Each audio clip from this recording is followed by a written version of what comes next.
रस का भी झलक आई, बी रस का झलक आई। चच्चा के बता दे जहां चच्चा बी रस का झलक आई आप वहां आप आनंद अपन ले लीजिए अपने तरीके से। रही भी रहा एक फौजी का, एक फौजी जवान की जिंदगी क्या होती है। आज जमाना बड़ा बदल चुका है, धोखे का मार हर जगह होत बच्चा। धीरे धीरे पूछ लच्चा भी भैया, धीरे धीरे गुस्सिया के पूछत हुआ का। हेलो एक कांड आप लोग देखल गलो ही, यही ईद पर एगो कांड भयल चच्चा। एक दोस्त अपने दोस्त के साथ धोखा किया। मुसलमान दोस्त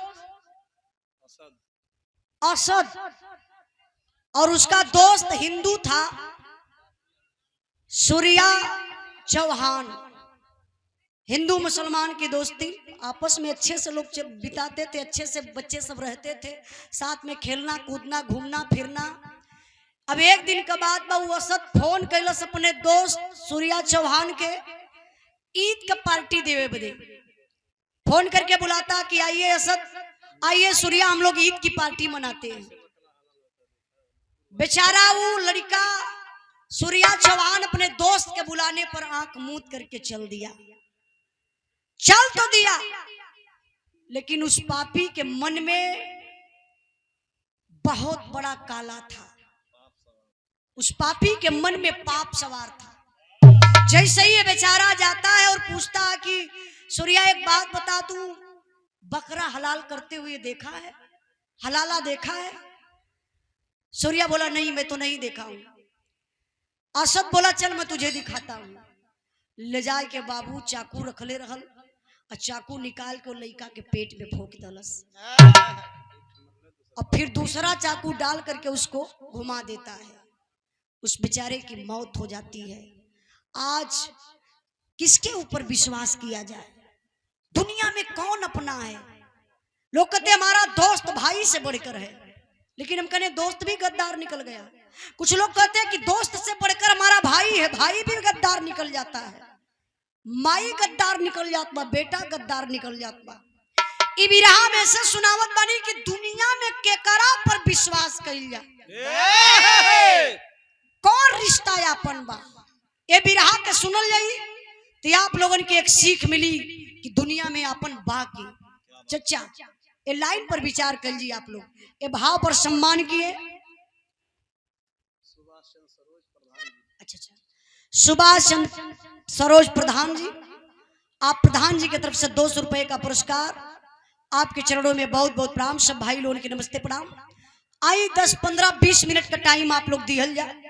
आइए लाइन पर ध्यान दिया मास्टर साहब। आवा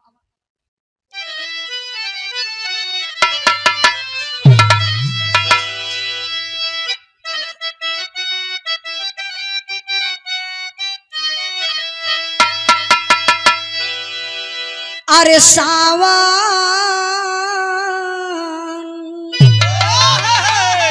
सावन में सदी भावना प्यार ले करे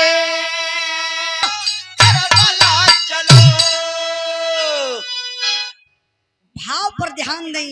भाव कहना बा मास्टर साहब, भाव सही है, राखी के प्यार को, राखी के प्यार को,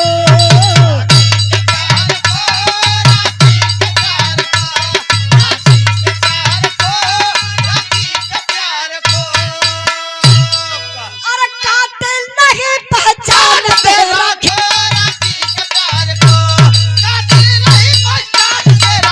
क्या बात है?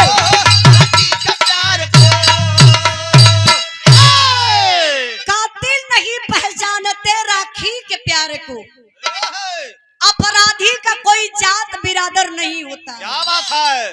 अपराधी है तो आप लोग जात बिरादरी से उसको मत जोड़िए, चाहे वो हिंदू है, चाहे मुसलमान है, चाहे यादव है, चाहे ठाकुर है, चाहे बाभन है, चाहे चमार है, चाहे किसी भी बिरादरी से है। अपराधी है तो अपराध करेगा जरूर। वो बिरादरी अपराधी कभी नहीं देखते हैं।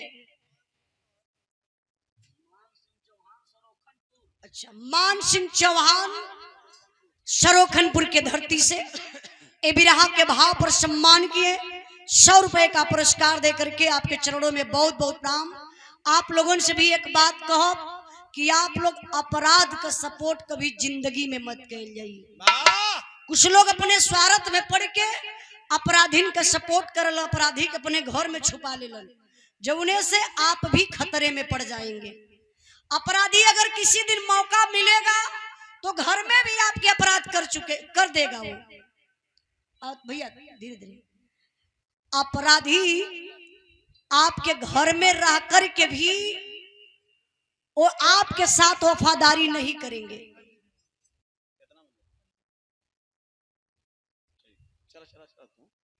ठीक, अपन तब धीरे धीरे करिए ताकि मन के काने तक आवाज ना आए। आई तरी कहानी पर आप लोग ध्यान दें। कहानी कहां से कैसे लिखल गई मास्टर साहब?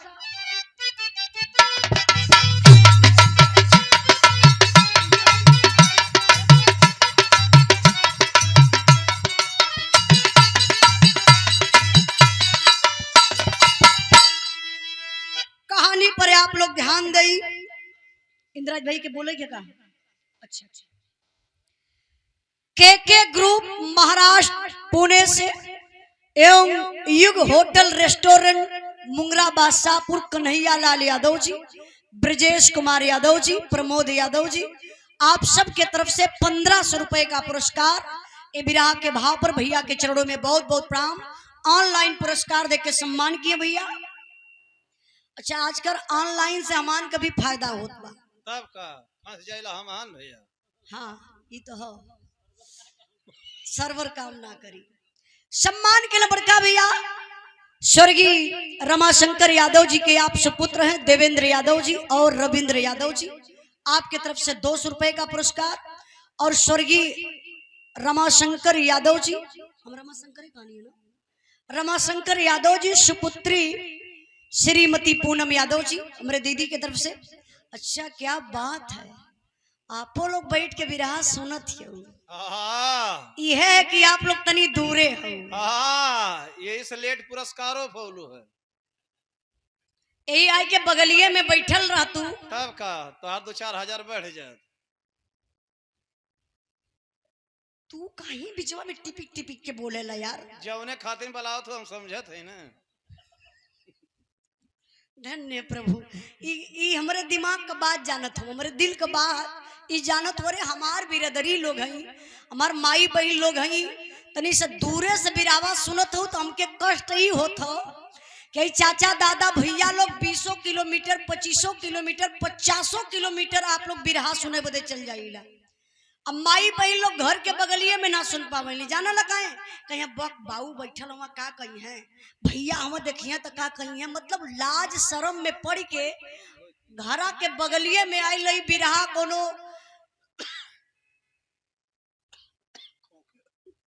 तू मर जाता तो छुट्टी हो जाएगा। हाँ, ताकि बढ़िया से गाय बजाई ले। तू लोग तो भोगवा रहे के। हाँ, पागल कहीं कहीं।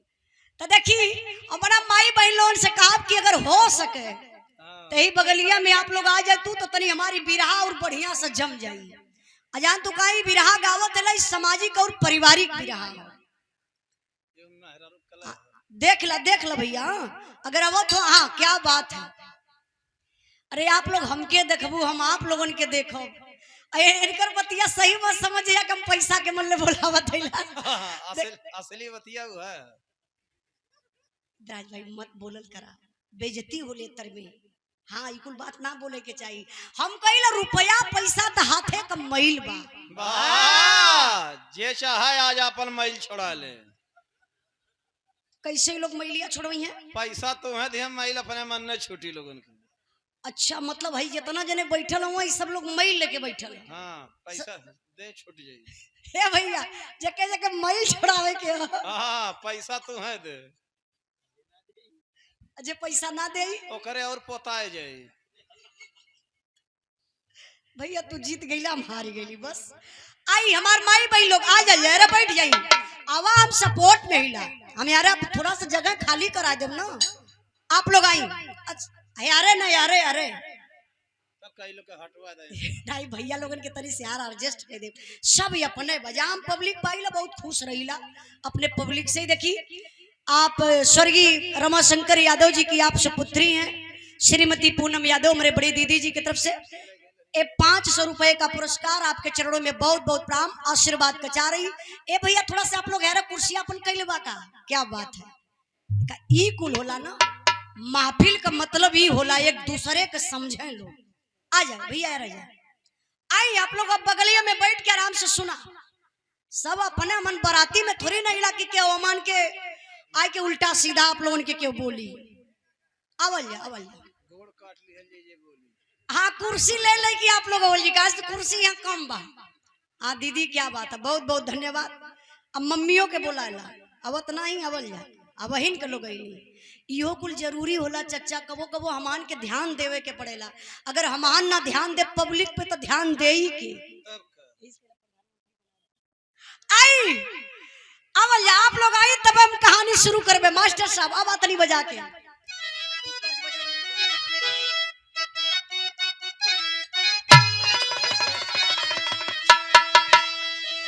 अब आप लोग तनी से कहानी भी समझत रही आप लोगन के भी बहुत बहुत दिल से धन्यवाद।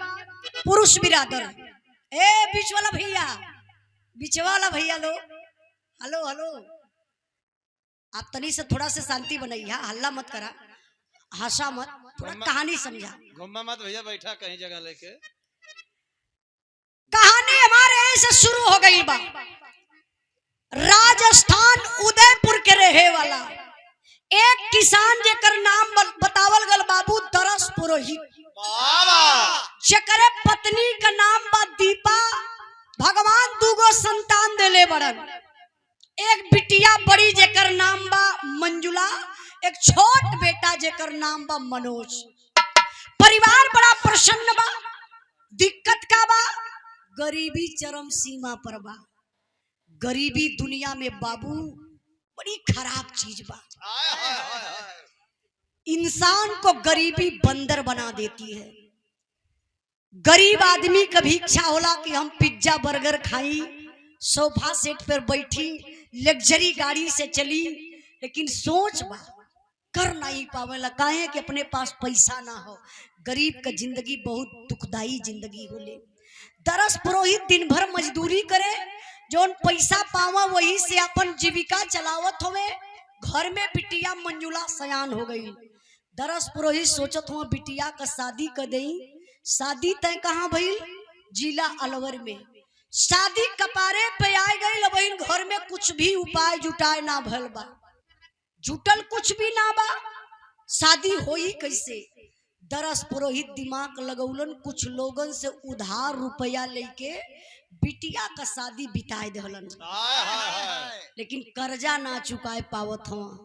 कर्जवान दुआरे पर अवे लगलन मारे के पीटे के धमकी दे गाली गलोज दे। अभी बतिया बाबू दरस पुरोहित के दिल में घर बनाए लहलस चिंता कलहलन। अब सोचा सोचा तो उनका तबीयत खराब होके लगल। बिरहा के सुने वाले भैया बाबू आप लोगों से बात कहो जहां बिरहा में पॉइंट रही ओके आप लोग अपने मेमोरी में सेव कर ली है। इंसान जो चिंता करता है वो चिता पर लेट जाता है। चिंता चिता के समान है। इंसान को चिंता नहीं करना चाहिए। इंसान को परिश्रम करना चाहिए। लेकिन अब दरस पुरोहित चिंता कैलन तो भयल का मास्टर तर्ज लगल हो।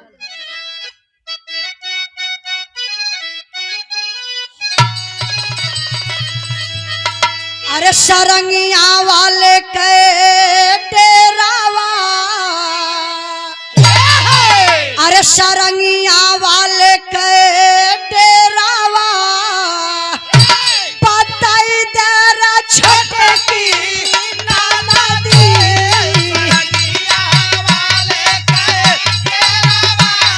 बताई देरा छोटे की नाना दी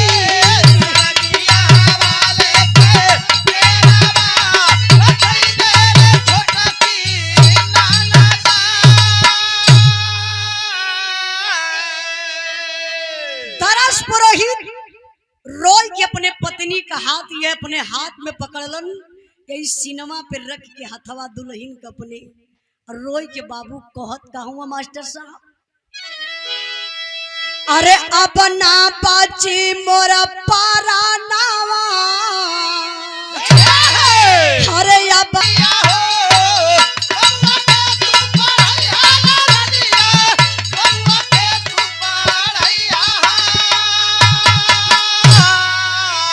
रुपया कमाया लगी है सुगनवा, करजा मोर चुकई है हो।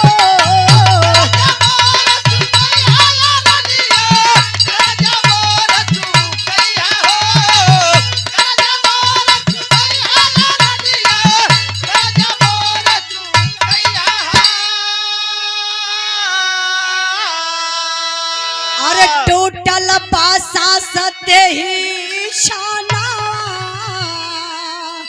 देखा कहल जाला कि मर्द के आंख से आंसू कब निकलेला, जब वो टूट जाता है, बिखर जाता है, कोई विकल्प नहीं निकाल पाता है, तब जाके मर्द के आंख से आंसू निकलता है। अरे भैया दारुओ ज्यादा पी लेना तबो रोम ने को सही में तो भाई ये एकर अनुभव हमके ना पता बा, लेकिन एक बात बताई, मेहरारू और मर्दे की अपेक्षा आप लोग देखत हो तो मर्द बिरादरी के ज्यादा हार्ट के बीमारी होले। आप लोग जानत हो काहे? मर्दन बेचारन के इतना लोड सर पे रहेला। अच्छा बहरी लोड तो हईबे करे, और तब ले घरे अइला शाम के ड्यूटी कई के या खेते गृहस्थी कई के अपन घरे आ गेला तो मेहरारू का कहिए हैं, दिन भर तो ड्यूटी पे रहला ना, अजन चाट तोहर गेदी गेदा हुआ इनकी हम ही जियावत थैला। अब उनके ही ना पता कि गेदी गेदा तो 4 गो हुआ, अगर मर्द ना कमाई तो तू ना जिया पैबू। मर्द मेहनत करेला, दुख रहता है तो अपने आप को दिल में समेट करके जीता है बेचारा, किसी से कुछ कहता नहीं है। क्यों? इसलिए नहीं कह पाते कि अगर हम कुछ कहो तो लोग कहें वो मर्दे मर्द हुआ कि न मर्द हुआ, कौन मर्द हुआ कि तू आंख से आंसू बहा दला। अब मेहरारून के हार्ट काहे कम होला, जब होई तब लोग रोवे लगे। इटे बिहार का घटना आप लोगों के बताओ, नेटा पे आप लोग देख लिया, लोग लिखत हुआ कि ज्योति मौर्य 2 एक बिहार का शिक्षिका रही है, पति बेचारा पढ़ौले लिखौले, जमीन बेच के पढ़ाई करौले, जैसे ही वो मास्टर बन गई, नौकरी पा गई, अपने पति के डिवोर्स देती, तलाक देती। एक लड़का का मतारी, जमाना कितना बदल गया। यूरिया डाई के 200 भैया। अब मीडिया वाले के सामने रोवत भी बा, अब कमेंटवा में लोग लिखत हुआ कि लिखल जला कि बेटी पढ़ाओ, लेकिन आप लोग बीबी पढ़ाओगे तो यही होगा। अब एक के चलते पूरा समाज गंदा हो जाता बा। ए लिए आप लोगों से बतौली है कि मर्द लोगन के हार्ट काहे ज्यादा होला कि आप लोग दिल में बात छुपाए के घुट घुट के जिएला। कभी भी जिंदगी में एक आध दोस्त ऐसा आप लोग बना ले जो अपने दिल का बात अपने दोस्त से शेयर कर सकीला। अब वो दोस्त वफादार रहे, गद्दार ना रहे। गद्दार रही तो तोर बतिया लिख कर दी, तोरे मेहरारू तक पहुंचा दे, तोरे दुश्मने तक पहुंचा दे। ए लिए जिंदगी में दोस्त बनाना मेरे दोस्त लेकिन दोस्ती संभाल के करना। अब दरस पुरोहित बेचारा गरीब आदमी, अब वो कर्जा चुकाए ना पावत हुआ, कर्जवान जब दुआरी पर आई के गाली दे, उल्टा सीधा बोले, तो ये बतिया बेचारू के लगे कहा का मालिक गरीबी देहला, बिल्कुल जन्मों देते मुआ लले होता तो छुट्टी हो गई लोग। आज ही ताना लोग पैसा खातिर मारत हुआ, टोला परोसा हमार मजा लेत बा। अब दरस पुरोहित चिंता कैले, बाबू अचानक तबीयत खराब भइल, अपने बीबी का हाथ पकड़ के रोवे लगले, कहले ए मंजुला कमाई, हमरे जिंदगी का कौनो भरोसा ना बजबे, दुनिया छोड़ के चल बसी, लेकिन हमारे को बात ध्यान से सुना, हमरे मुअले के बाद हमरे बेटवा मनोज के पढ़ाई लिखाई के बढ़िया पोस्ट पर कर दिया, ताकि हमार बेटा बढ़िया रुपया कमाए लगी, हमरे कर्जा के चुकाई दई तो हमरे आत्मा के शांति स्वर्ग में भेटाई जाई। इतने बात कहते बाबू शरीर से आत्मा निकल गई, लाश रखल बा माई बेटा वही लसिया पे गिर के रोवत हो मास्टर साहब का।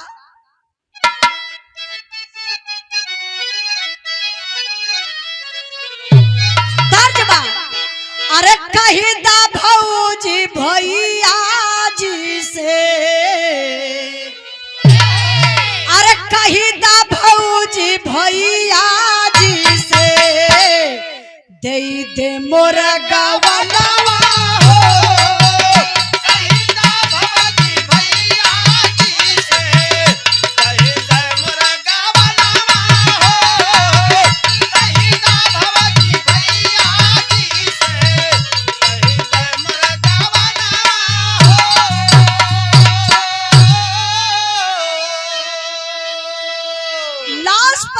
बेटा गिर के रोवत का हुआ मास्टर साहब। अरे लाशिया पे गिर के रोए, अरे लाशिया पे गिर के रोए दीपा बाऊ रहिया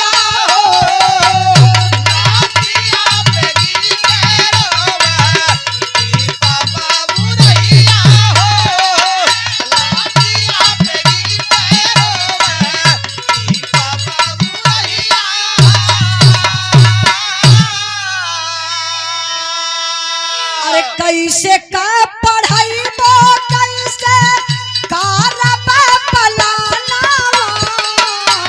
कैसे पढ़ाई बो कैसे कारबा पलाना कैसे पढ़ाई बो कैसे कारबा पलाना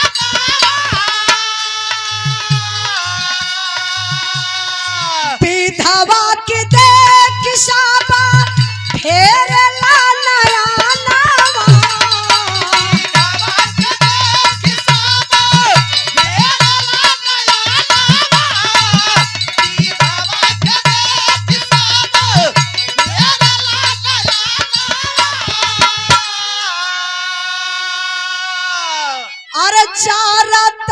जमाना बदलल सब करनी गहिया हो। ध्यान दे बाबू, बेचारी मतारी वही लाश पे गिर के रोवत बा। एक तरफ बेटा का मोह, दूसरे तरफ पति का लाश रोवत बा की मन करत बा कि जाके स्मशान घाट पे पति के साथे जर के मर जाई। लेकिन बाबू पुत्र मोह बा। दुनिया का रीत रिवाज देखते हुए लोग ले जाए के लाश का अंतिम संस्कार तो कैलन। धीरे धीरे समय बीतल। अब बुढ़िया मतारी के दिल में यह चलत बा हमार पति देव मरते वक्त एक से एक हमसे वादा करके गईलन।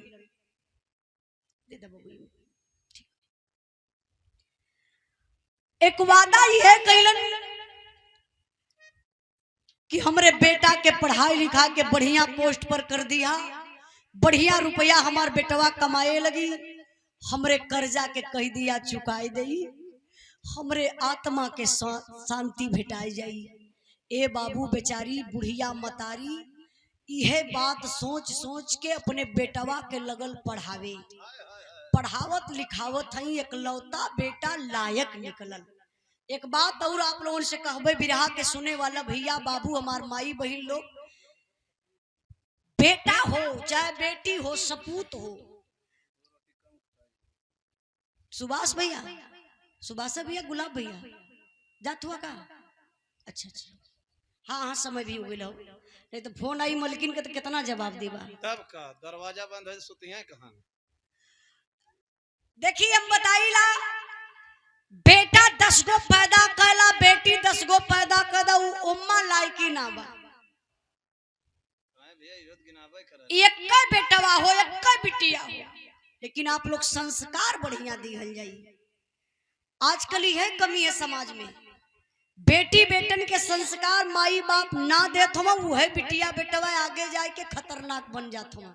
समाज में वैसे लोग खतरा पहुंचावत हवा जौने से माई बाप भी बदनाम होत हवा। बुढ़ाई में माई बाबू के बस रोवे का सहारा मिलत हो। इससे अच्छा बचपनवे में बिटिया बेटवा के आप लोग अच्छी शिक्षा दिहल जाई।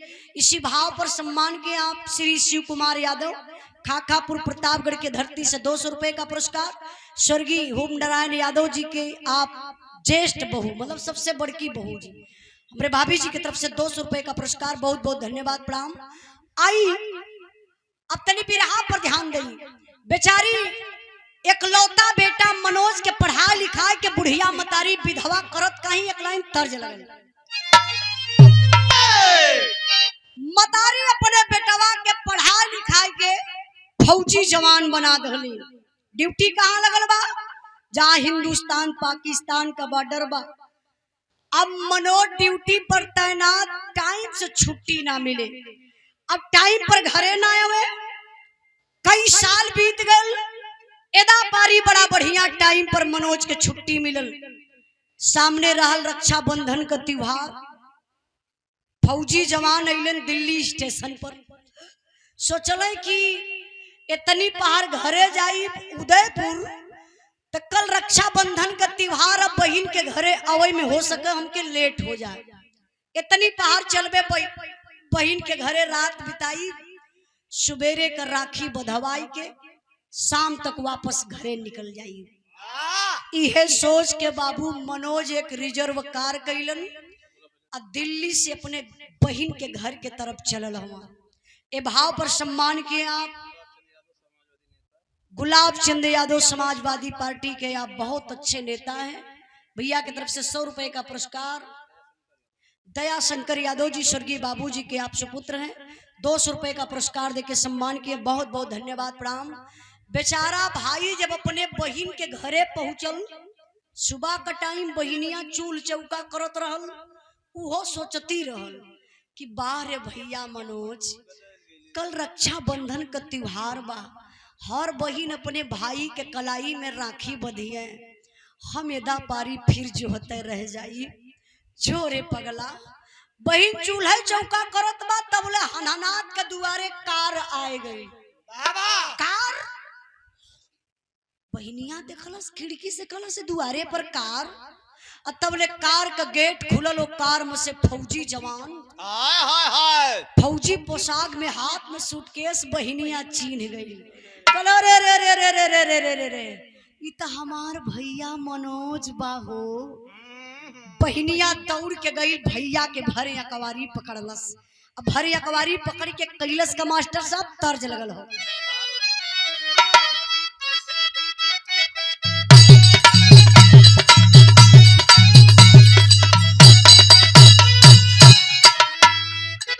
गीत ही हम गौले बानी, आप लोग यूट्यूब के माध्यम से बड़ा प्यार दुलार दिहली।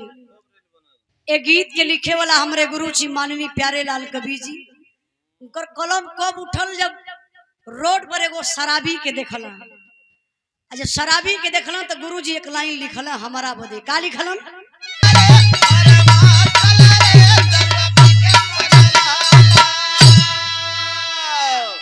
इनहू के मेहरारू जब गावत हुई तो वो बेचारी सोचती हुई क्या बात है, कमर बड़ा बढ़िया ही लोलन है। अरे कोनो बात नहीं, नहीं की देदा। अच्छा राजकुमार देखा, राजकुमार नेपाली दीवाना। भैया का एक्टिंग मुझे बड़ा अच्छा लगा है। राजकुमार भैया नेपाली दीवाना, या ना? बात बात अच्छा, वेरी गुड। नेपाल चल जाता तो और आसान रहा। हाँ नेपाल में बहुत बढ़िया से मिल जाला। नेपाल में मैंने कहा इंडिया में देखबा ना तो शराब का ठीका कंपोजिट कंपोजिट कंपोजिट, लेकिन आप नेपाल में चल जा, सब्जी वाला दुकान, वो सब्जी वाला भी दारू धई के बेची, बियर धैले रही बढ़िया से। वहाँ कोनो रोक छेक ना, मान जाइला नेपाल गावे बदे। सबसे बढ़िया तो एक जने के बहुत मजा रहे। वो दिन उनके मुँह में जावा लगा के हमके ले जाए खोला, हाथ गोड़ बांध के ले जाए के पड़ेला। एक दिन चोरी करके लेके बडरवा से निकलत रहा, कई सिपाही लोग पकड़ी है ना, नेपाले में रह जाएगा। ये देखिए 200 रुपए का पुरस्कार देके सम्मान कैला कौन भैया रहा? राजकुमार नेपाली दीवाना। राजकुमार नेपाली दीवाना भैया की तरफ से बहुत बहुत धन्यवाद। कहना है क्या? नशवा में पियावा मोर माताल रे हर माताल रे अच्छा दर्ज छोड़ी तनी आप लोग बिरहा पर ध्यान दे, मेन कहानी पर आ जाई। बहिनिया अपने भाई के भरे अकवारी पकड़ लेबा कहत बा का कहत बा? दुआरा पे देख के बीरानवा हो अरे बीरानवा हो झूम बहिनी मनवा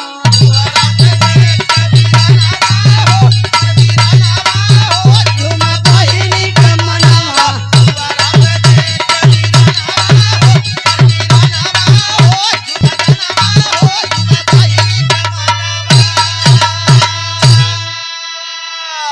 बहन अपने भैया के अकवारी में पकड़लस कलश करे पगला आज इतना दिन के बाद तो के हमारे याद आयल है।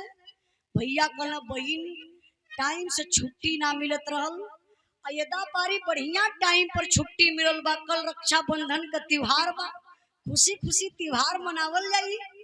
बहनिया ले के भैया के घरवा में गईल बाबू। अब भैया के मुहवा से इहे तो निकल गए कि बहनी इस सूटकेस में रुपया बा एके घर में रख दा और जानत हूँ तोरे शादी का इतना कर्जा बाकी रहल। बाबूजी वही शोक में दुनिया छोड़ के चल गईलन। कुछ रुपया कमाए के घरे भेजवा दली। माई तोरे शादी का कुछ कर्जा चुका देले बा, कुछ कर्जा बाकी बा।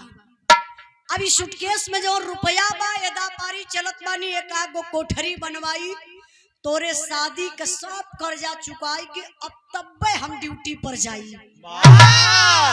अरे बाप रे बप्पा, जवन बहिन अपने भाई का इतना बढ़िया से इंतजार करत रहल और जब वो बहिन पैसा के बारे में सुन ललस तो कर विचारे बदल गए। अब वो भाई के ना देखत बा, अब वो बहिनिया लगल रुपया देखे। सोचत बा सूटकेस भर रुपया रखले बा। हमार पति पियक्कर पता नहीं इतनी रुपया कितना दिन में कमाई। अगर आज रुपया के हम पाई जाई तो माले माल हो जाई। दिमाग लगावे लगल बहिन कले ए भैया देखा पियक्करवा के जनते हुआ पता नहीं कब ले आई। जब ले पियक्करवा आई ना तब ले घर में कुछ बनी ना। एक काम करा तू आराम करा, हम जाते ला बाजारे कुछ साग सब्जी लेके आई ला कुछ बना खा लिहल जाए। अब भैया के का मालूम कि बहिन के मन में पाप चलत हो। बहाना कई के भैया से बाबू बहिन गईल बाजारे साग सब्जी तो लहल हो भैया, लेकिन सथवा में नींद का गोली खरीद लहलस। आइल घरे खाना बनाए भइल, खाना निकालत वही खनवा में निदिया का गोलिया पपिनिया डाल देहलस और ले जाए के भैया के खनवा दे दहलस। और भैया बेचारा खाना के खाए ललन। और जब खाना के खा ललन तो वही चारपाई पे बैठाई के भैया से बड़ी पुरान पुरान बात करे लगन। अब थकल शरीर रात का टाइम और ऊपर से दवाई और नींद का दवाई, अब कुल का मिलान हो गया। जब सब चीज इकट्ठा मिल गई तो भैया का नींद आवत बा। बहिनी का बतिया सुना लेकिन ऐसा झपकी ले ले। जब झपकिया भैया ले ले तो बहिनिया समझत बा कि वो अब लगा था कि भैया के दवाई कुछ असर करत बा। कल से भैया अब पता नहीं पियक्करवा कब ले आई। चला अंदर चारपाई लगोले ही तब तक लेटा। भैया गईले बाबू अंदर चारपाई पर लेटले हो। आई पपिनिया का देखा गई लगो रसरी लेके आई। वही दुअरिया पर से 2-4 बार बोलौलस मनोज मनोज। अब तब मनोज गहरी नींद में वही रसरी से हाथ गोड़ पूरी शरीर वही चरपैये में पपिनिया बांध देहलस। अब बांध के वही अंगना में गड़ासा पत्थरत बा। और जब गड़ासा पत्थर के लेके आई लो बाबू यही भैया के छाती पर चढ़ा। तबले तो भैया का निदिये टूट गई। उठ के बैठल चाला है लेकिन कर का सकेला, भाई तक बांधल बा, शरीर चारपाई में बंधल बा। देखला बहिनी छाती पे चढ़ल बा, गड़ासा तनले बा, भैया रोवे लगल बहिनी।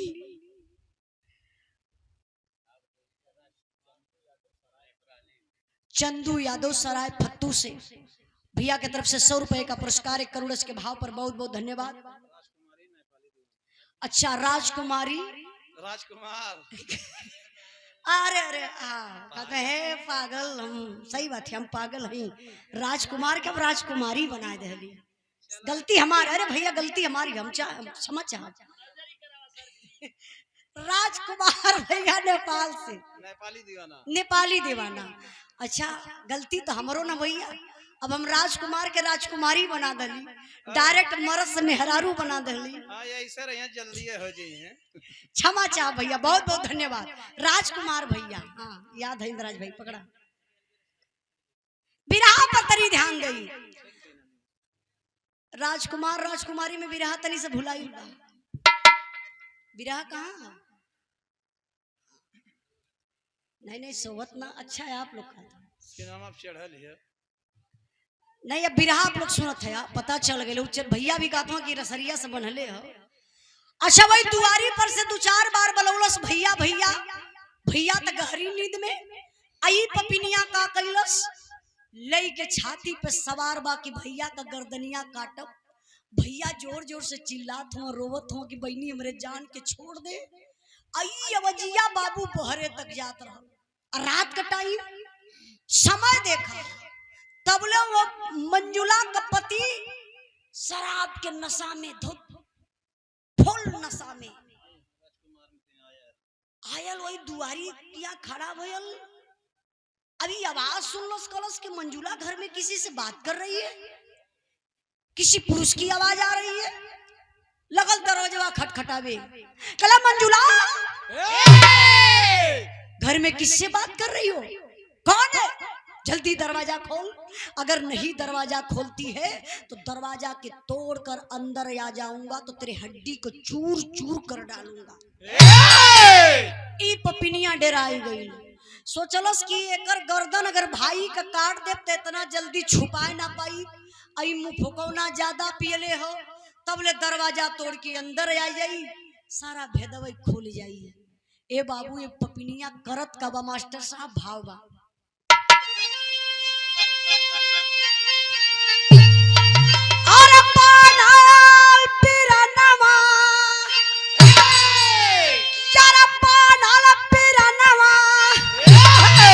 छोड़ा पपिनिया हो दगा मरा देश कली, पपिनिया हो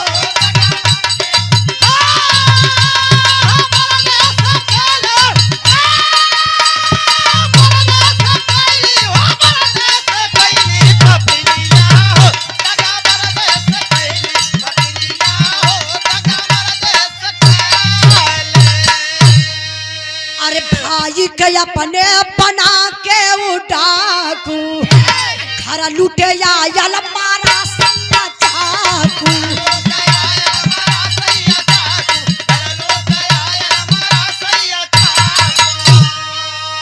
यार मारा गड़ासा, यार मारा गड़ासा है, लटैया लगई पपिनिया हो दगा मर से कैली,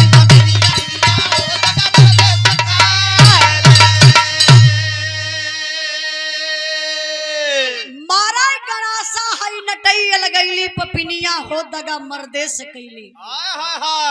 ऐसे भाई के चारपाई में बांधल छोड़ के हाथ में गड़ासा ललस, धीरे धीरे आई दुआरी के पास खड़ा भइल, धीरे से सिटकिनी खोलस, कलस का हो, सुबेरे 9 बजे का निकलेला, शाम 10 बजे का अवेला। जब वही दिन डूबल है तब तक एक चोर आए के घर में घुस गया, और जौने चोर के जबरदस्ती पकड़ के वही चारपाई में बंधले बानी। एक काम करा, हई पकड़ा गड़ासा हाथ में और चल के पापी का गर्दन खाच दे, उड़ा दा। अब जवन मंजुला के पति का शराब का नशा रहल, करंट नियन उतर गई, होश में आई गई, कहला हमरे रहते हमरे घर में चोर, लई के गणासा मंजुला का पति बाबू पहुंचल बा वही मनोज के पास। सोचलस कि एक दाई में मारी चोरे का गर्दन खचाक से उड़ाई दे। तब ले जोर से आवाज आई, जीजा, अरे जीजा, अरे जीजा, 1 मिनट जीजा, मारे से पहले एक बार हमारे गलती के बता था जीजा, हम कौन इतनी बड़ी गलती कैले, कौन अपराध कैले बनी जीजा, बहन तो बचा लो लेकिन तू मार देवा जीजा। जीजा ई आवाज जब मंजुला के पति के कान में पहुंचल तो जौन शराब का कुछ और नशा बचल रहल उहो खत्म, एकदम होश में आ गइलन। अपने पत्नी मंजुला के लगल डांटे, कहले मंजुला अरे तुम पागल हो गई है रे, तुझे पता नहीं है? अरे पगली तोर भैया मनोज रे, ये ना हमार सार हमें अब तो हमारे हाथ से मर्डर करवा देले होती। चल कल पहले अपने दिमाग का तू दवाई करा ले। ये तना कही के जो हथवा में गणसवा रहल मंजुला का पति ऐसे घरवा में फेंक दिल है। अब फेंक के मनोज के रसरिया छोड़े लगल है। ऐसे ही निहुर के छोड़ते तो बाटे तबले बाबू ही पपिनिया चंडी रूप बनौलस कैलस का मास्टर साहब।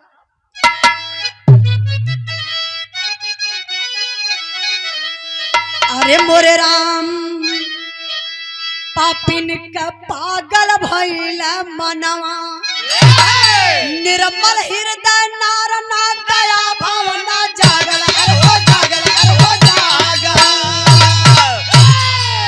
पापिन का पागल भइल मनवा, सोचे लगल कलश कहो हैसार बहनोई अहम दुश्मन हो गई। दौड़ के गईल फेंकल गणासा उठा लला साथे में आ ले के आई लोही अपने पति के पीछे खड़ी भइल। आई त निहुर के बेचारू रसरी छोड़त हवा कि मनोज के चारपाई से छोड़ा दे, हमार पत्नी ना पहचानत बा। तब लई पपिनिया वही पीछवे से बाबू गणासा तान के चलौलस अपने पति के गर्दन पर, यही से गर्दनिए खचाक से उड़ाए रहलस। सर अलग धड़ अलग, फिर ले के गणासा यही अपने भैया के छाती पर चढ़ल कलश, कमीना तोरे चलते आज हमारे मांग का सिंदूर उजड़ गल। आज तो के सबक सिखाई कि चोरी करना महापाप होता है। भैया सोचे लगल कि बहिनी पहचानत ना बा, हमके चोर बनावत बा, जीजा के भी मार दलस। चंदू यादव जी हमारे बड़े भैया जी की तरफ से लगातार पुरस्कार 100 रुपए का पुरस्कार, भैया के बहुत बहुत प्रणाम। तनी बिरहा पर ध्यान दई बाबू। अब मनोज रोवत हुआ कि बहनी के मार लेबू ना, माई हमरे मौत के सुनी तड़प तड़प के मर जाई रे बहनी, तो के पता ना बा माई हम ही के तो के देख के जियत बा। बाबूजी के मुअला के बाद माई के कोनो और दूसर सहारा जिए का ना बा। बहनी मत मार, बहनी मत मारा, बहनी मत मारा। लेकिन वो पपिनिया काहे के मानी, चला दलस गणासा गर्दन पर। भैया के भी गर्दन के बाबू पपिनिया काट देहलस। अब सोचत बा घर में अकेल ए लाश के छुपाई कैसे, दोनों लसिया के बोटी बोटी कैलस, बोरा में भर के कहीं बहरे ना ले गई। वही घरवई में गड्ढा खोद के जहाँ मनोज का चरपैया लगल रहल वही गड्ढा खोद के दोनों लाश वही घरवई में तोप देहलस। अब बड़ी खुश ब रुपया लेके कि हमार कोई कुछ कह ना पाई, ये पूरे गांव में हम सबसे ज्यादा अमीर हो गईली। लेकिन धीरे धीरे समय बीतल बाबू। अब यहाँ का बात आप लोग छोड़ल जा, तनी से दिमाग आप लोग लेके चला उदयपुर, जहाँ विधवा मतारी मनोज का इंतजार करत रहल। रात हो गई, मनोज ना अइले, माई खाई पी के सुतल बा। ओई सुतला में मतारी एगो सपना देख रहलस। सपना का देखलस मास्टर साहब, रतिया देखली सपनवा भैया,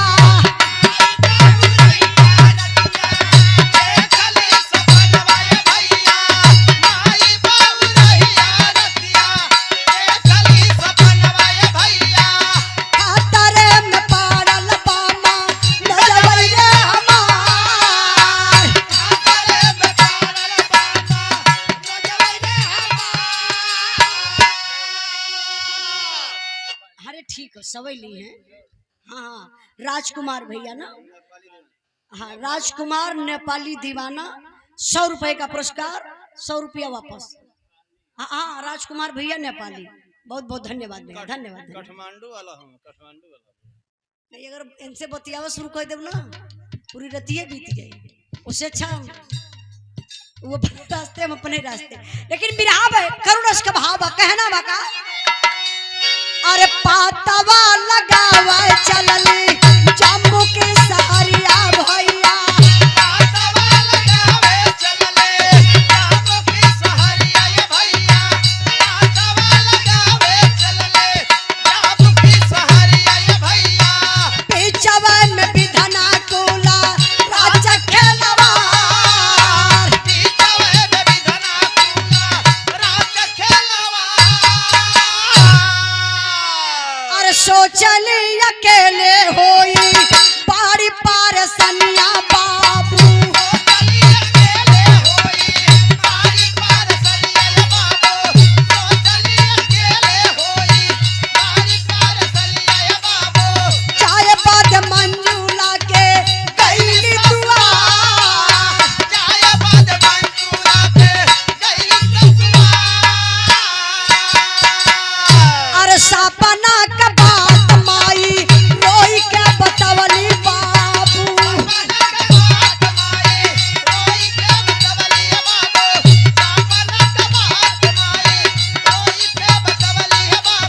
मंजूला कहेले काहे, मंजूला कहेले चिंता करलू बेकार,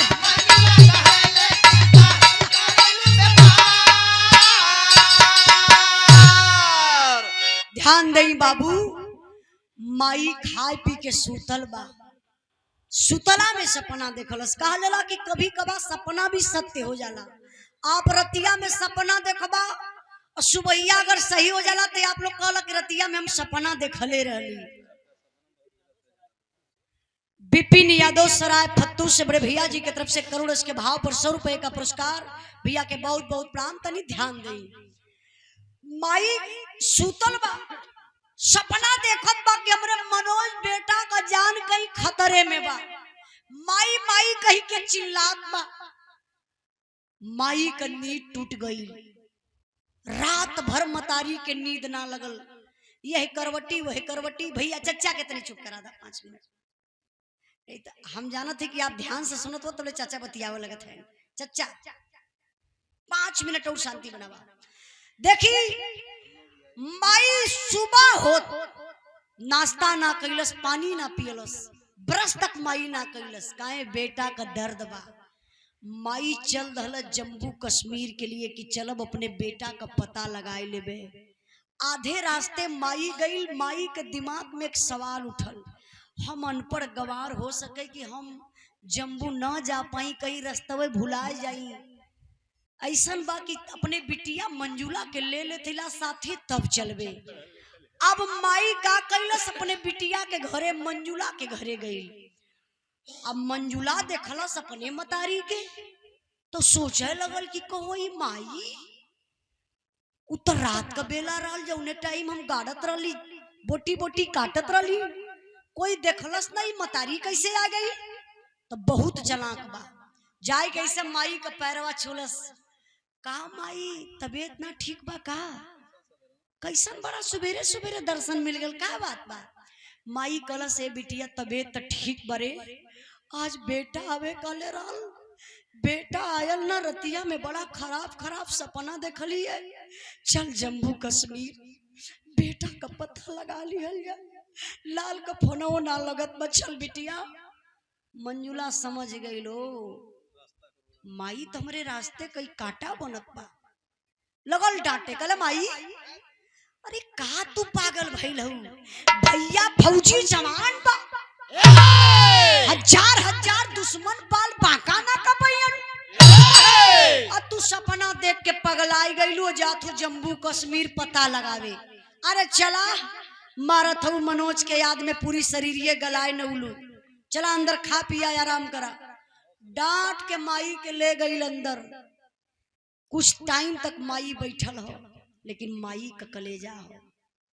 सच्चाई बा बाबू, हमार माई बहन बिरहा सुनत हो, अगर बेटा कहीं बा कहीं रहे, अगर खतरे में बा दुख में बा, भले वो माई बाप से कभो न बात करे गुस्सा में, अपन लड़का बच्चा लेके कहीं रहे, लेकिन जब खतरा में कहीं पड़ेला तो ऊ आगम ऊ असर माई के बुझाए जाला।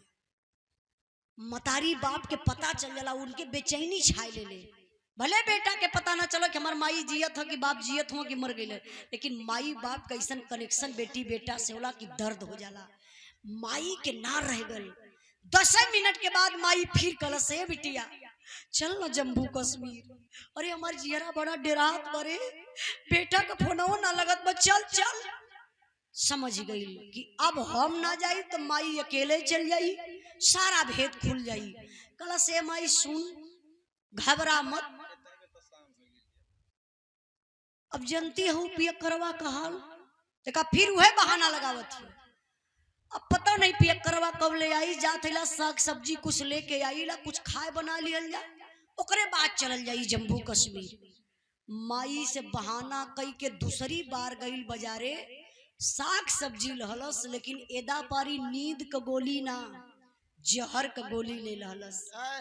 लेके आइल बाबू घरे खाना बनाए भइल, और जब खानवा बाबू माई के देत बहो भैया, वही खानवा में जहरवा का गोलिया उ पपिनिया डलले बा।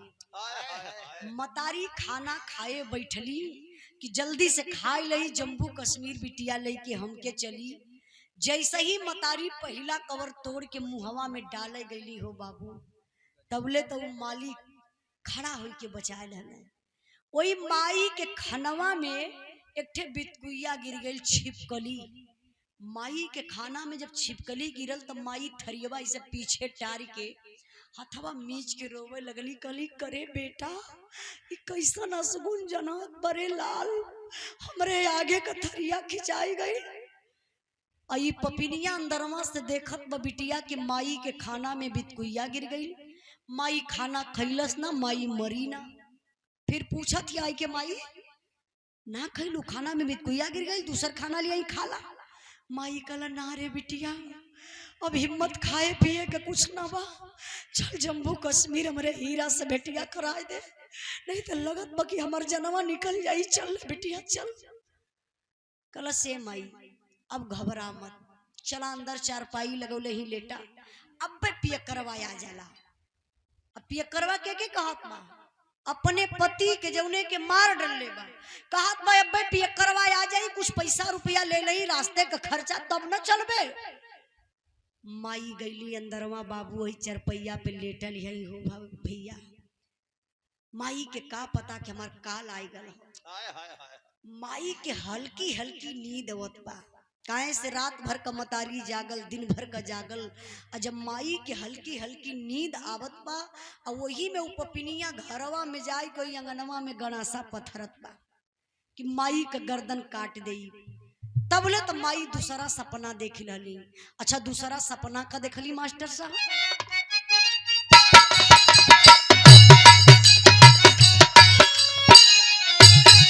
हवा में पानी हमारे जीजा जी कलसिया माई,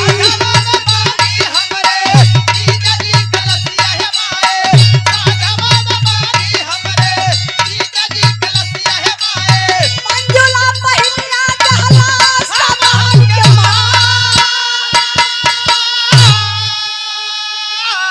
कहे खातर में पड़ल दिया तोहर परनवा माई।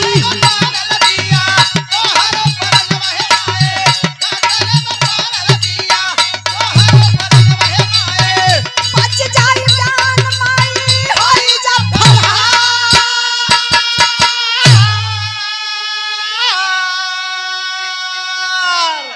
ध्यान दई बाबू, माई सपना देखत बा हमार मनोज बेटवा हमरे मुड़वरिये तर खड़ा बा, हमके झकझोरत बा, जगावत बा कि ए माई उठा, तो के पता ना बा मतारी जहां सुतल हुई चरपैया के नीचवा हमार लाश बा, हमरे नाव माई साथे साथे जीजा कभी लाश गाड़ल बा। माई उठ जा माई, तो के पता ना बा अंदर मंजुला बहन गणासा पत्थरत बा लेके आई तब बयल हरे परान तोहर ले ले हो माई। माई जोर से चिहुकल, उठ के चारपाई पर बैठल, शरीरिया माई का कांपत ह, धीरे धीरे बोलत ह माई। माई के बहन पता ना बा कि हम सपना देखत हईला। माई सोचत बा कि हमार बेटवा यही मंजुला के घरे आई के रुकल बा, आई भाई बहन हमसे मजाक कैले ना छुपावत हो, हम कब से पागल बन के हेरत हिला बेटा के। माई कलस बेटा मनोज करे पगला तो 2 दिन से पागल हमके बनौले कहाँ है, एक बार फिर माई को अब भाई दुख तो के खोज लेला, बोल बोल बेटा। अच्छा मनोज रहे तब न बाबू, कोठरी में अंधेरा बा, माई के शक भयल ई तो हम सपना देखत रही है कि हमार बेटवा हमके जगावत बा, कहत बा कि लाश गाड़ल बा, मंजुला गणासा पत्थरत बा। माई के शंका भयल, अपन शंकवा मिटावे बदे माई चरपैया से उतर के चरपैया के नीचवा देखत बा तो मिट्टी गिल बा, आधा घर लीबल बा आधा बाकी बा। माई के शंका और बढ़ गई, कहला कुछ तो दाल में काला बा। तबले माई गई लोही बाबू दिवाली के पास खड़ी भइल, देवाल में से का ईटा निकाल जाला, ओके मुक्का बोलल जाला, आप कौन की तरफ कुछ भी बोलल जात हुई समझ ली है। माई ऐसे एड़िया उठाई के वही में देखलस अंगना में बिटिया मंजुला गणासा पत्थरत बा। अरे बाप रे बप्पा, माई का मौत सामने, अब माई करे त करे का, रात का टाइम बा, माई जाई कहाँ, जान कैसे बची। माई लगल कि पगलाए गई, वही घरवा में दौड़त बा, वही कोठरी में दौड़त बा। तबले माई जाई के ऐसे पिछवा देवलिया के और सटल चहलस, अब माई पहुंच गई खिड़किया के पास, झटके से खिड़की खुल गई। काहे खिड़की लाक ना रहल, अगर लाक रहलो तो माई शायद समझ ना पावत कि घर में खिड़की भी बा दरवाजा भी बा। काहे से कि माई पहली बार अपने बिटिया के घरे गई रहल। जैसे ही माई दौड़त बा ऐसे गई, हाथ माई का पहुंचल, खिड़की खुलल, माई जान बचाए के भागत बा। आई पपिनिया गणासा पत्थर के लेके आई, वही चारपाई पे चौक के चढ़ल कि माई का गर्दन यक्के बार में उड़ाई दे। तबले देखलस कि चारपाई से माई नदारत, खुश भइल, कहला जा मरहू के ना भइल, मार बेटा बेटा कैले रहल। हमके लगत मनोज के याद में वो पागल हो गई, रतिये के घर से निकल के चल गई जायदा। अब भैया ये आराम से चादरा ओढ़ के सुतल, लेकिन माई कहाँ गई बा, बिरहा का आखिरी पॉइंट बा, ध्यान देंगे आप लोग।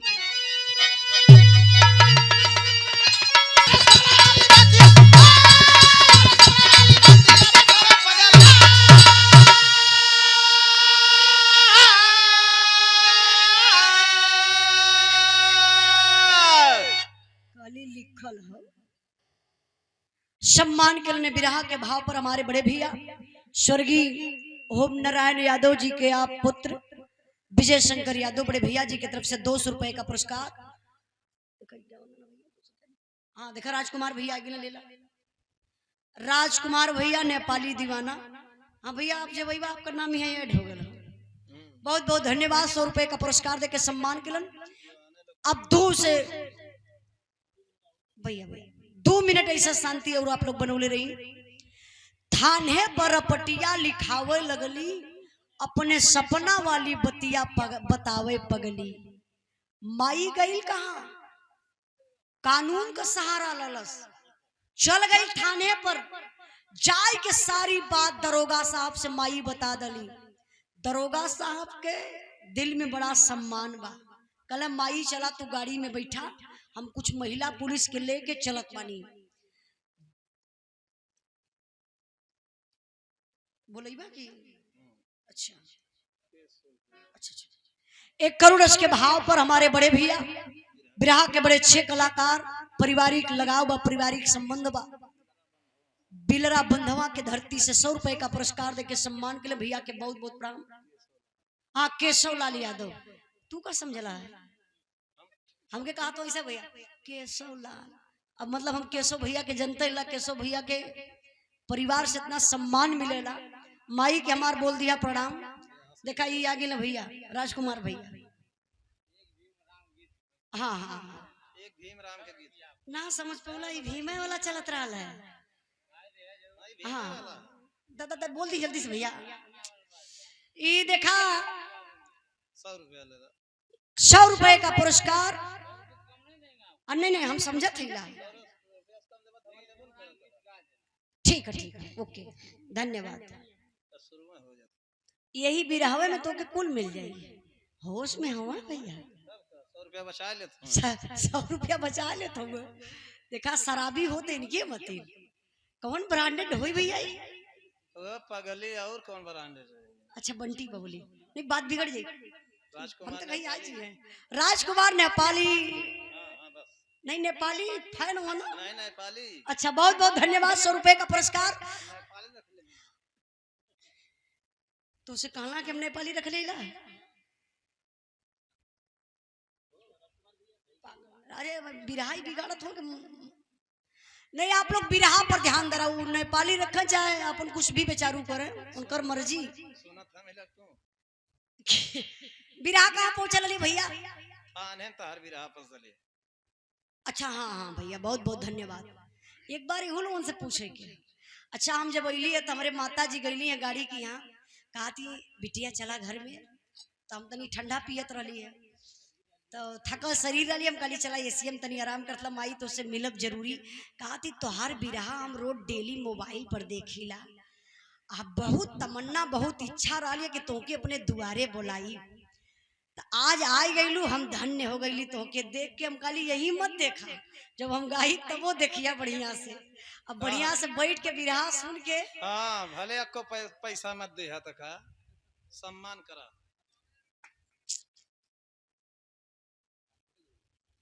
बहुत बहुत आपके धन्यवाद। कोनो जरूरी ना बा कि उजाला रुपये पैसा पर बिरहा गावैनी। तब का उजाला तो गेहूं 4 रुपए भी रहा गा देने। हाँ तलई के बोरा घूमदा मिल जाई।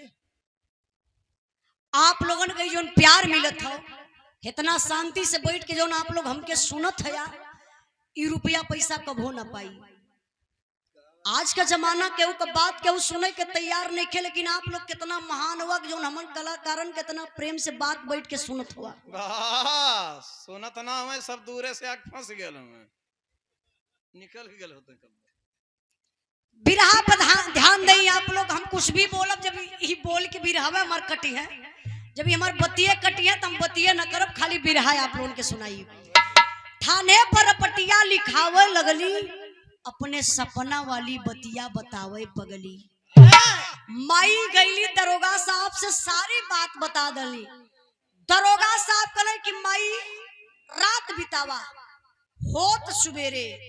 दरोगा साहब कुछ महिला पुलिस को लेते हैं। भैया भैया कूलर की यहाँ जितना भाई बैठल हुआ है भाई चच्चा बड़े ध्यान से सुनत हो सुने दा। हाँ हाँ हाँ भैया भैया भैया तोरो मतिया समझत है। अच्छा दरोगा साहब अइलन जब मंजुला के दुआरे दरवाजा खोलवलन देखलस मंजुला तो कर दिमाग काम कैलस लगल सोचे वह बात फिर सोचत बा ई दरोगा साहब का गाड़ी महिला पुलिस उतर रात का टाइम रहल जौने समय हम काटत रहली जमीन के नीचे गाड़त रहली कोई देखलस ना ई दरोगा साहब कैसे आ गए। तो देखा ही पपिनिया का चलाकी अपने आप के हिल्ला लगल ऐसा कांपत है बनावटी हथवा जोड़ के बनावटी बोलत है साहब कोनो हमरे पति देव गलती कैले हुआ का अगर साहब हमरे पति जे कोनो गलती कैले है साहब सजा हमें मिले के चाहिए साहब कहे से साहब वो पियक्कर आदमी हो जहाँ उलट पी के उलट चला साहब। देखा ये नारी है ना ओकरे अंदर तिरिया चरित्र हो। अब कांप के लगल डराए के बोला दरोगा साहब को ना कि अरे ये तो मजबूर औरत लग रही है तो हत्यारी नहीं लग रही है। माँ कुछ और कह रही थी। दरोगा साहब बोला सुनो सुनो इधर आओ इधर। अब औती ना दरोगा साहब कहले कि मैं बुला रहा हूं इधर आओ ना एवत बा। दूठे महिला पुलिस के भेजना दरोगा साहब कहना जाओ खींच कर लाओ। तो दूठे महिला पुलिस ले के ली गाड़ी के पास। दरोगा साहब कहले कि देखो एक गाड़ी में कौन बैठी इनको पहचान रही हो?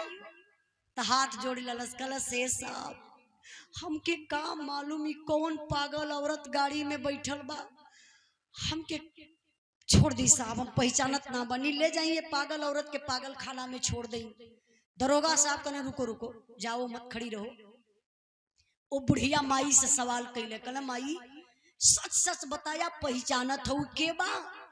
माई हो ममता बा, रोवत बा। कहले साहब हमार बिटिया मंजुला बा, ना चीनत होई हो साहब, एकर बात छोड़ा, चला जम्मू कश्मीर जल्दी से मेरे हीरा से भेटिया करा दा, नहीं तो लगत बा हमार परनवा निकल जाई हो साहब, जल्दी चला साहब। दरोगा साहब तुरंत समझ गए कि अरे ये अपनी माँ को नहीं पहचान रही है। महिला पुलिस के इशारा कैलन। अब महिला पुलिस उतर के गाड़ी से बाबू जब 4-6 डंडा देहली, मेहरारू को जात न गाय नियर लगल कांपे। कहले हे साहब मारा मत हो साहब, साहब साहब बता दे साहब मत मारा। दरोगा साहब कहना कि अभी भी वक्त है, जल्दी बताओ कहाँ है तुम्हारा भाई, कहाँ है तुम्हारा पति? कहले साहब पैसा के चक्कर में आए के हो साहब अपन दुनिया में उजाड़ दली। पैसा? कहले हाँ साहब, अपने भैया के भी अपने सैया के भी बोटी बोटी काट डली साहब। तूने पैसा के चक्कर में आकर के पति को और भाई को काट डाला, कहाँ रखी हो उस लाश को, क्या हुआ? कहले साहब चला घरवा में बतावत हिला, बड़ी जनता बा, पुलिस प्रशासन के लोग, गांव के सम्मानित प्रधान। जब आगे आगे पपिनिया गई लो खटिया वही चारपाई के पास में खड़ी भई। कहले साहब यही जगह गड्ढा खोदी, यही जगह दोनों जने के मार के तोपले ही। दरोगा साहब खींच के तमच्चा मरलन। बोले कि अरे साली तुम्हारे बाप का मैं नौकर हूं? जब तू काट रही थी जमीन के नीचे गाड़ रही थी, क्या मुझे बुलाई थी? हैया गर्दनवा पकड़ के दरोगा साहब ठेलने वही चारपाई के नीचे। कहला जल्दी से गड्ढा खोदो। पपिनिया चारपाई हटौलस से बाबू गड्ढा खोदलस। जब गड्ढा खोदलस तो दोनों लाश मिलन। तब दरोगा साहब एगो काम कैलन। का कैले मास्टर साहब? होबलाल स्वर्गीय बाबूजी के आप बड़ी बेटी उषा जी की तरफ से, दीदी की तरफ से 100 रुपए का पुरस्कार, बहुत बहुत प्रणाम, आशीर्वाद का चाह रही। दरोगा साहब करत का हुआ ऐसा नारी ऊपर आया तो क्या ला जमाना, नहीं हर सासुर खा के कहवा पई है उठे गाना।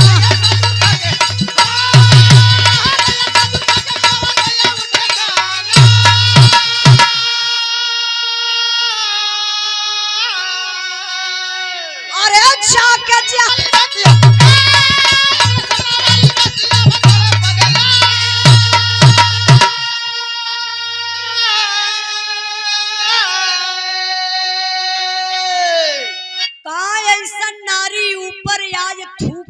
जमाना, नैहर सासुर खा के कहवा पही उठे गाना। जाके जहल खाना दिन बितावे लगली, अपने सपना वाली बतिया बतावे पगली। दरोगा साहब कहले कि सुरेश चंद्र राय मिस्त्री, राज मिस्त्री, हमरे राजकुमार भैया के चाचा हैं, बहुत बहुत धन्यवाद, 50 रुपए का पुरस्कार। ध्यान दई बाबू। दरोगा साहब कहलन कि चोर को नहीं, आज आप लोग भी सुनला कि चोर के ना, चोर के मतारी के मारल जाला ताकि वो दूसर चोर पैदा न कर पावे। दरोगा साहब कहलन कि अगर ये साली बाहर रह जाती है तो पैसे के चलते बहुत कांड करेगी। तुरंत हाथ में हथकड़ी लगौलन और ले जाए के जेल में बंद कर डालन। आज भी वो पापिन जेल में बंद बा। वही जेलवा में ओकरे बिटिया भइल है उठे। ई तो के बता देला? हां वह बधावा लेके गल रहने। बोलला था पागल कहीं कहीं नहीं भैया, बिटिया बेटवा कुछ ना पैदा होला जो हम बिरहा गावतला। हमार बात आप लोग मनिया। वो पापिन जेल में बंद बा, कहे के ई बा कि जगह अपने नैहरों के ना छोड़लस ना ससुरवई के छोड़लस, उ के करे घर में रही, कहाँ रही। हम आप लोगों की एक बात और बताई कि हमरे पूरा गाना गौले का मतलब बा कि आज से आप लोग अपने अपने बहनिया उरे के हो मत जाया, काहे बहनी और लोग ना नहीं जाए। सब कर गर्दन वैसे कटी। हाँ भैया, हम रिश्तवा छोड़ावे मल्ले बिरहावे गाइला, पागल कहीं कहीं। नहीं नहीं, हमरे कहले का मतलब कि आज से आप लोग लालच बिल्कुल मत करिए। लालच बड़ा बुरा चीज बा, चाहे वो कौनो चीज का लालच भाई। उदाहरण के तौर पे छोटी बात बतावत बनी, मान ला तोरे भूख लगल बा, 2 रोटी का भूख बा, अब बढ़ाई के 2 रोटी और खा लेला, अब ऊपर से गर्मी पड़ती हो, अब तो तोहर दशा का होई। डायरेक्ट हो ये डायरेक्ट। हाँ, मुंह पे दोनों डायरेक्ट हो जाई। सही बताओ, सिंपल ये लिए उदाहरण डाली है कि मतलब अगर ये कवर ज्यादा हो जाला तो पेट सह ना पावेला। वही तरीके से लालच कभी भी कहीं भी करबा लालच तो हमेशा आप लोग खतरे में रहबा। इंसान सिर्फ अपने जिंदगी में लालच छोड़ देना। हाँ, तो 9 दिन के नवरात्र में भूखले कौनो जरूरत ना। हाँ, सही बतौला, इनकर बात ही बढ़िया लगल। सिर्फ इंसान अपने चरित्र पर ध्यान दे कि हम लालच नहीं करेंगे, गलत काम नहीं करेंगे, ओके कौनो मंदिर मस्जिद में जहाई के ना पड़ी। सिर्फ अपने चरित्र को साफ रखिए। अब चरित्र में इतना तोरे कीड़ा रेंगत हो, गंदगी भरल कि हम केकर पाई केकर लूट लई, और फिर काली माई के जाए के कराही पेरी चढ़ा दी, काली माई हमके बचा ली है। आस्थाना में छोड़ के भागे लगी है कालियो माई। पापी से देवता देवी देवता भी डरते हैं कि पापी है तो ये किसी का नहीं है। इसलिए मैं बाबू आप लोगों से एक बात और कहना चाहती हूँ, अपने बिरहा के माध्यम से आप लोग कहीं भी रही, केहू के जानकारी में ना ज्यादा रुपया पैसा साथे लेके जाइया। अगर भाईवे बा, असगे भाई बा, कोक का भाई बा, जमीन बेच के बैंक में जमा कर हुआ, बिटिया का बियाह हो, खाली इतने भाई सुनगुन पा जाए कि आज भैया जइए रुपया निकाले लेके अइहे, कल जइए तिलक चढ़ावे। समझ ला भाई तोहार इतना दिमाग लगा दे, तोहर रस्तवे में मर्डर करवाई के रुपया छिनती करवाई दे। लेकिन हर भाई ना, कुछ लोग। इसलिए मैं आप लोगों से कहना चाहती हूँ कि आप लोग किसी को उधार दीजिएगा तो औकात से ज्यादा उधार मत दिया। औकात बा 1 लाख का, अगर 2 लाख उधार दे डाला तो 100% के याद रखिया, जब तोहके खोजी तो एकांत में खोजी कि मिल जा सारा तो एक खत्म कर दे, नहीं रहत नहीं साबुत बचत, पैसा हमके देवे के ना पड़ी। ए लिए रुपया पैसा में बहुत गर्मी बा, जवन न चाहे तवन रुपया आज कराए दे। आप लोगों से हाथ जोड़ के यह निवेदन फिर करवे कि आप लोग अपने अपने चरित्र के साफ रखिया, क्योंकि गौतम बुद्ध जी एक बात कहे हैं कि दुनिया में आए हो तो भगवान बन जाइए, अगर भगवान नहीं बन पाते तो आप लोग इंसान बन जाइए। आज इंसान जानवर से भी खराब है, तमाम हत्याएं हो रही है, इंसान इंसान के मार देता। अरे मालिक तो मारने के लिए बैठा है, एक दिन सबकर मौत हुई, लेकिन काहे के उनके लालच पैसा पर मर्डर होता। ए लिए भैया रुपया पैसा से आप लोग बच के रहिया, मेहनत करिया, मेहनत का खैबा फली। आखिरी लाइन बा, आखिरी कहना बा, आप लोगों से कुछ गावे बजावे में गलती भइल हुई तो आप लोग क्षमा करिए। अब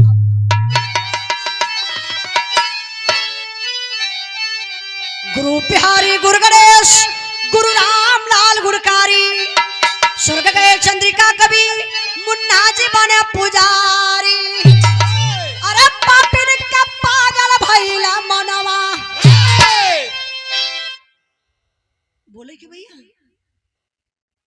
बोले क्या? नरेंद्र यादव के साथ केशव लाल के साला साहब। अच्छा, हमारे केशव भैया के आप साला साहब नरेंद्र यादव वकील साहब, ये भी आपका बड़का लड़का नहीं पढ़लो लगा ना? ये नहीं खाइए हम इनका भाई ने होइया ना, सही में ए नहीं मतिन बड़का जने हुआ। हम वहीन का देखली है, चेहरा उनकर मिलत रहा है। कब का ननियोरे में पैदा भेल का? अब तो इतना ना बता पाई। बिरहा के सुरेश भैया। अच्छा देखिए मेरे सुरेश भैया, ये मैं बुआ कहला बहुत बहुत धन्यवाद इनके, हम भैया कहिला और उसे भैया यहीं चला ठीक बा। बड़े अच्छे कोरस मास्टर है, कोरस मास्टर नहीं तेरा खाना रिंच हुआ। अरे भैया गलतो काम करे ना खा, झगड़ा करा वाला का ये कोरस वोरस में अच्छा झगड़ा भी करा वाला, झगड़ा मास्टर। देखिए हमारे बड़े भैया व्यवहार बड़ा बढ़िया बा, सुरेश यादव जी बहुत बढ़िया, इनकर चैनल भी है समझ चलत बा, धूम मचौले बा। चैनलवा का नाम है बिरहा धरोहर, बिरहा धरोहर, आप लोग सब्सक्राइब कर लिया। बहुत बढ़िया इनकर चैनल बा, जो मन गावत बजावत बनी आप लोगों के इनके चैनल के माध्यम से सुने के भी मिल जाई। 1 से 1 रुपए का पुरस्कार देकर के सम्मान किया हमारे सुरेश भैया, और साथ साथ में हमार भी चैनल आप लोग सब्सक्राइब कर लिया, उजाला यादव ऑफिशियल। ये पाए आप लोगों के बिरहा वही कल परसों के डल्ले बानी, आप लोग सुनल जाई।